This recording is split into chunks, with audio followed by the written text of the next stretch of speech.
피투성이가 된 하나님. 창조주 하나님이 자신이 창조한 피조물에 의해 고문과 죽임을 당하셨다.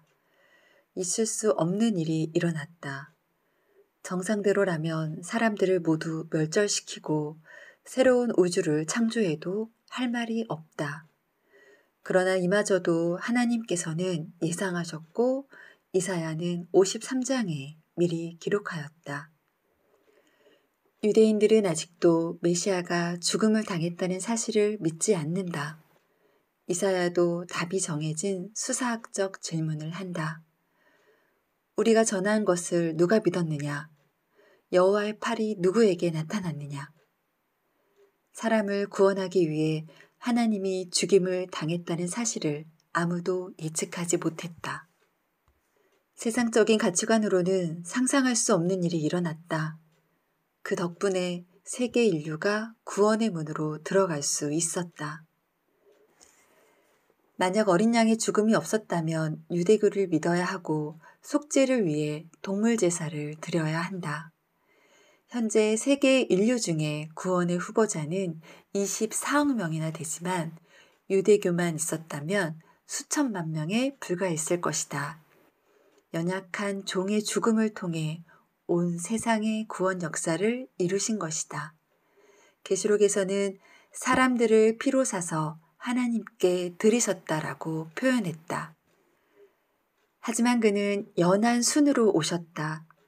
고운 모양도 없었고 풍채도 없으니 흠모할 만한 아름다움이 없었다. 우리의 연약함이 하나님의 기회라는 것은 바로 천국의 원리를 두고 하는 말이다.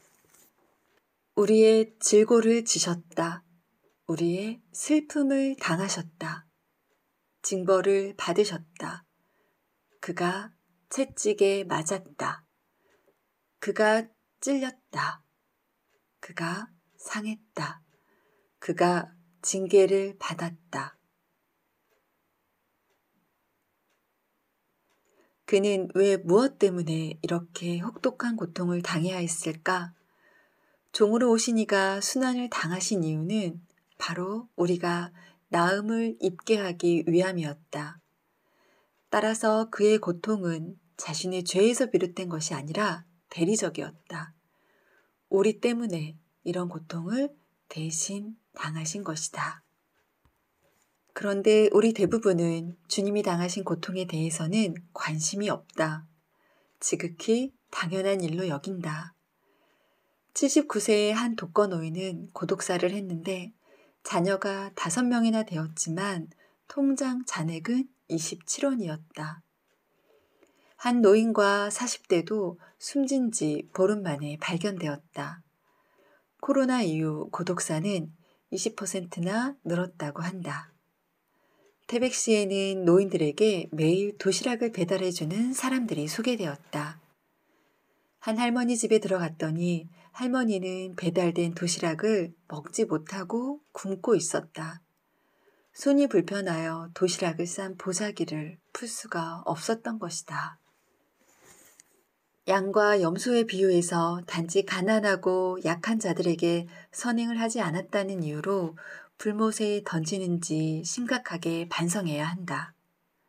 우리는 무엇을 위해 예수를 믿는 것인가?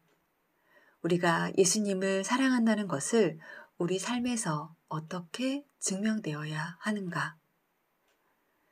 주님이 우리를 위해 대신 고통을 당하는 동안 우리는 무엇을 했는가? 예수님이 우리를 위해 다 하셨으니 우리는 할 일이 전혀 없다는 사람들을 보면 그래서 답답하다. 그가 자기 영혼에 수고한 것을 보고 만족하게 여길 것이라. 나의 의로운 종이 자기 지식으로 많은 사람들을 의롭게 하며 또 그들의 죄악을 친히 담당하리로다.